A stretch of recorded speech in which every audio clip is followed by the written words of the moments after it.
Hello, नमस्कार आप सभी का। मैं राहुल यादव, आपका दोस्त, आपका भाई, और अपने फेसबुक और यूट्यूब चैनल पर आप सबका स्वागत करता हूं। प्यारे बच्चों, इसी जर्नी आपने देखा होगा, बहुत से बच्चे डॉक्टर बने, मेडिकल कॉलेज में गए, सेलेक्ट हुए, और कई ऐसे बच्चे हैं जो डॉक्टर बन करके पूरे देश में अपनी सेवा दे रहे हैं। तो उसी कड़ी में आज आगे हमारे बीच में मैं आज आपको एक ऐसे और सिलेक्शन से मिलवाऊंगा जिनकी कहानी बहुत ही, हम आपको बताएं कि थोड़ा सा जब आप सुनेंगे तो आपको लगेगा कि कितना स्ट्रगल होता है, कितनी मेहनत होती है, कैसे बच्चा जब तैयारी करने आता है और जब तक सेलेक्ट नहीं होता उसके बीच का जो ड्यूरेशन होता है उसमें उसको क्या क्या कठिनाइयां सहनी पड़ती है। वो आज हमारे बीच में अभिषेक यादव है, जिनका सिलेक्शन 2024 में हुआ है। हम लोग के साथ रहे, हम लोग के बीच में रहे और सेलेक्ट होकर के मेडिकल कॉलेज में गए हैं। तो आज हम इनसे कुछ क्वेश्चन पूछते रहेंगे और इनके से ही सुनेंगे कि क्या परेशानियां आती हैं जब बच्चा नीट की प्रिपरेशन करने आता है। अभिषेक, आपका स्वागत है, नमस्कार। Thank you sir. सबसे पहले आपको नमस्ते। और मैं यही कहना चाहूँगा कि जब मैं आपके पास आया था पहली बार एडमिशन के लिए, तो उस टाइम से लेकर के लगभग दिसंबर तक का महीना था जब मुझे हेल्थ इश्यूज बहुत ज़्यादा थे और स्वास्थ्य के चलते मैं पढ़ भी नहीं पा रहा था। आप सबका प्यार और सपोर्ट और जो हमारे कोचिंग के टीचर हैं, स्पेशली हमारे बायोलॉजी और फिजिक्स के टीचर, उन लोगों के सपोर्ट की वजह से आज मैं जहाँ हूँ वहाँ पहुँच पाया हूँ। और ये कोचिंग ऐसी है जहाँ आप लोगों के प्यार की वजह से मुझे घर जैसा महसूस होता था। आप लोग मेरी तबीयत खराब होने पर दवाई भी लाते थे, तो उन सब के लिए मैं आप सबका दिल से आप सबको थैंक यू बोलना चाहता हूँ कि मेरे मंजिल पर जहाँ मैं पहुँचा हूँ उस पूरे रास्ते के दौरान आप लोग मेरे साथ रहे और मेरा सपोर्ट किया।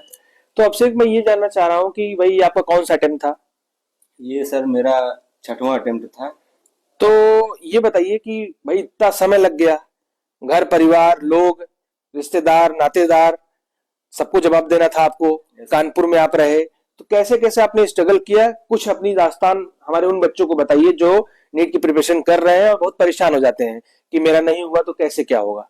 सबसे पहले सर मैं यही कहना चाहूँगा कि जो स्टूडेंट है उसको अपने आप पे भरोसा होना चाहिए।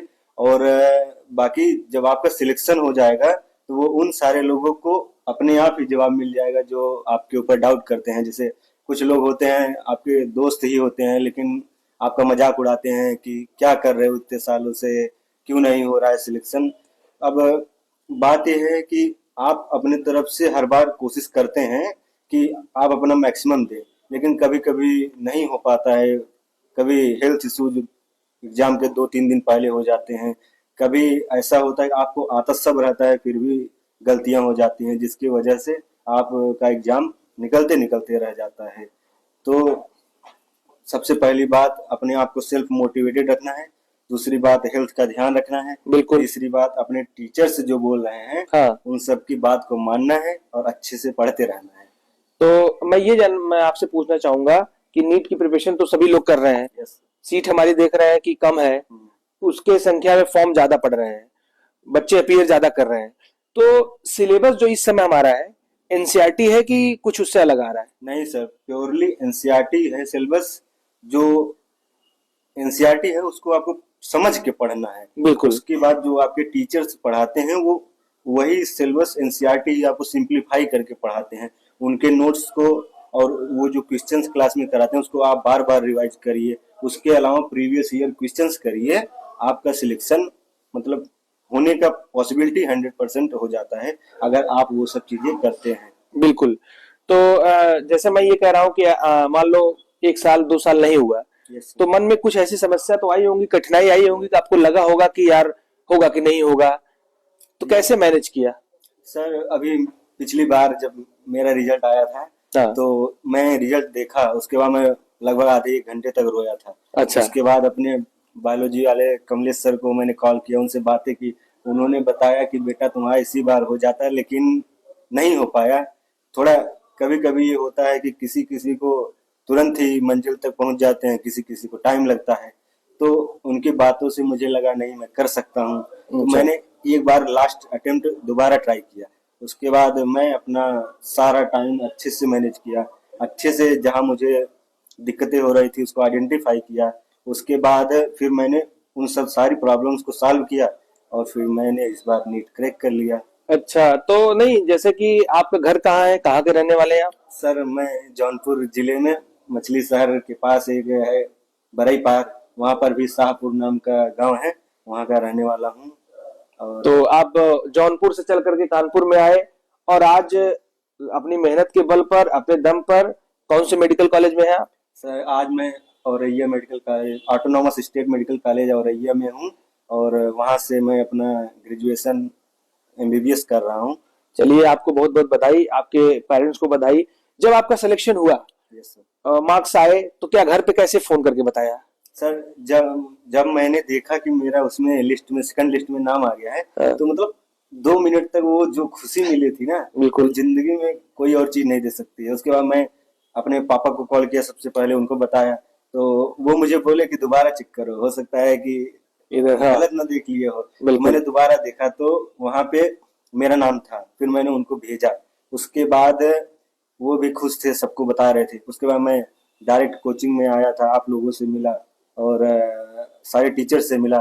तो वो जो खुशी होती है रिजल्ट देखने के बाद, हाँ जहाँ मैं पहुंचना चाहता था वहां मेरा नाम आ गया, मतलब कोई भी चीज उसका मुकाबला नहीं कर सकती है। तो चलिए, ये तो बड़ा अच्छा रहा, तो घर परिवार वाले बहुत खुश हुए होंगे। बहुत सर, बहुत खुश। देखिए, हम आपको बताना चाहते हैं, जो बच्चे हमारे पूर्वांचल से कानपुर आते हैं, बहुत बच्चा आता है कानपुर में पूर्वांचल का, यस। और बहुत गरीब भी बच्चे होते हैं जिनके ऐसी स्थिति नहीं है को फीस देके पढ़े, कानपुर में रहते हैं, सेलेक्ट होते हैं। आप भी उनमें से एक एग्जाम्पल हैं। तो जो बच्चे हमारे आने वाले हैं या जो नीट की प्रिपरेशन कर रहे हैं 2025 के लिए, कुछ ऐसा टिप्स उनको दीजिए कि वो फिजिक्स, केमिस्ट्री, बायोलॉजी तीनों को अच्छे से पढ़ करके बिना डरे, बिना परेशान हुए सिलेक्शन को अपने मेडिकल कॉलेज में बन के जाएं। बायो के लिए सर सबसे पहले है कि आपको एनसीईआरटी पढ़ना है। ठीक है। उसके बाद हर टॉपिक के क्वेश्चंस करने हैं। बिल्कुल। उसके बाद जब वो क्वेश्चंस हो जाएं, आपको प्रीवियस ईयर पिछले 30 सालों के, 32 सालों के उठा के पूरे सॉल्व करने हैं। उतने में ही आपने एक बार पढ़ा, एक बार उसके क्वेश्चन किए और एक बार आपने पीवाईक्यू किए, 3 बार रिवीजन हो गए। उसके बाद उसको 7-8 दिन या 10 दिन के अंदर एक बार और रिवाइज करना है, तो वो आपका चौथा रिवीजन होगा। तो ये हो गया बायो के लिए, बार बार पढ़ना है, रिवीजन करना है। उसके बाद केमिस्ट्री जो होती है, केमिस्ट्री में इनऑर्गेनिक के लिए आपको समझना है सबसे पहले, उसके बाद उसको बार बार रिवीजन करते रहना है। और ऑर्गेनिक के लिए वो भी ऐसे ही है कि पहले समझना है, फिर उसको याद करना है, फिर क्वेश्चंस को देख के कैसे आपको अटेम्प्ट करना है, यहाँ पे क्या लगाएं कि जल्दी आंसर आ जाए। आंसर तो लंबे में भी आ जाएगा, तो क्विक क्वेश्चन करने के लिए आपको मेथड्स पता होने चाहिए। ये ऑर्गेनिक के लिए होगा। फिजिकल के लिए आपको फार्मूला याद होना चाहिए और सिंपल कैलकुलेशन बेस्ड जो क्वेश्चंस आते हैं उसकी प्रैक्टिस होनी चाहिए। बस ये हो गया केमिस्ट्री। और फिजिक्स के लिए तो पीवाईक्यू प्लस टीचर के नोट्स 4 से 5 बार रिवाइज होने चाहिए। तो फिजिक्स में आप मेरी तरह 150 नंबर आराम से स्कोर कर लेंगे। नहीं, बहुत से बच्चों का ये दिक्कत रहती है कि वो फिजिक्स में, भाई केमिस्ट्री और बायो उनका नंबर अच्छा होता है क्योंकि वो पढ़ते हैं, फिजिक्स में नंबर कम आते हैं। तो पीवाईक्यू, टीचर के नोट्स यस और एडिशनल जो कोचिंग में मटेरियल देते हैं, 50 क्वेश्चन, 100 क्वेश्चन, 200 क्वेश्चन, उनकी प्रैक्टिस होनी चाहिए। बिल्कुल। मेन होता है जो नोट्स होता है, नोट्स को कम से कम 3 से 4 बार पूरा नोट्स रिवाइज होना चाहिए। उसमें जो क्वेश्चंस है उसको बिना देखे स्टेप वाइज सारा स्टेप उसमें होना चाहिए। मैं जब मुझे पिछले साल फिजिक्स में दिक्कत आ रहा था, मैं रोहित सर के पास गया था, तो सर ने मुझे बोला कि तुम्हें क्वेश्चन आ रहा हो या ना आ रहा हो फिर भी तुमको सारे स्टेप लिख के जब भी सॉल्व करो करने हैं। तो मैंने वैसे ही किया और मेरा मार्क्स फिजिक्स में बहुत ज्यादा इम्प्रूव हुआ। 65 से 150 मार्क्स इस बार मेरे आ गए। अब सोचिए, 65 से 150 आप समझ सकते हैं कि अगर हम चाहें तो हम कर सकते हैं। ओवरऑल इससे, इनकी बातों से ये लगता है कि बच्चे को एनसीईआरटी के बाहर नहीं आएगा। यस पेपर जो हमारा है, पूरी एनसीईआरटी पढ़नी है, अपने टीचर से लगातार डाउट पूछते रहना है, कोचिंग लगातार जाते रहना है, उनसे मिलते रहना है, और सिलेक्शन हमें मिल ही जाएगा। यस 100%। और अब मैं बात करूंगा कि कालरा शुक्ला क्लासेस में, जब आप कालरा शुक्ला क्लासेस में आए, हमारे फिजिक्स वाले सर, बायो वाले सर, केमिस्ट्री वाले सर, सबसे आप मिले और एक ऐसा माहौल बनाई। कानपुर में बहुत सी कोचिंगें हैं, Yes. पर कालरा शुक्ला कैसे अलग है? सर कोच एक होता है, टीचर सिर्फ आपको पढ़ाते हैं, बिल्कुल। और काला शुक्ला ऐसी कोचिंग है जहाँ टीचर्स आपको पढ़ाएंगे भी, आपका ध्यान रखेंगे, मतलब आपको इमोशनली सपोर्ट करते हैं। आपकी तबीयत खराब हो तो सर आपको डॉक्टर्स के पास ले जाते हैं, वो सब चीजें। और जब आपको ऐसा लगता है कि आप बहुत लो डिमोटिवेटेड फील कर रहे हैं, तब भी टीचर्स आपके साथ होते हैं, आपको मोटिवेट करते हैं, आपको सपोर्ट करते हैं। सबसे इम्पोर्टेंट चीज वही है कि एक परिवार के जैसे लगता है कि हम अपने घर में ही हैं, कि हमें कोई प्रॉब्लम्स आई, जैसे हम पापा के पास जाते हैं, वैसे यहाँ हम बायो वाले सर, कमलेश सर के पास चले गए, पीआरकेएम सर के पास चले गए, कभी कभी आपके पास आ गए कि सर हमें ये दिक्कत हो रहा है, थोड़ा पर्सनल लेवल पे गाइडेंस गाइडेंस दीजिए। के लिए। तो वो चीज सिर्फ हमारी कोचिंग काला शुक्ला में ही मिल सकता है, और कोचिंगों में नहीं मिल पाएगा काम। तो जो बच्चे हमारे जौनपुर से या पूर्वांचल से आ रहे हैं, उनको हम जरूर ये कहेंगे कि देखिए आपके बीच के हैं अभिषेक, और उन्होंने पूरी बात बताई।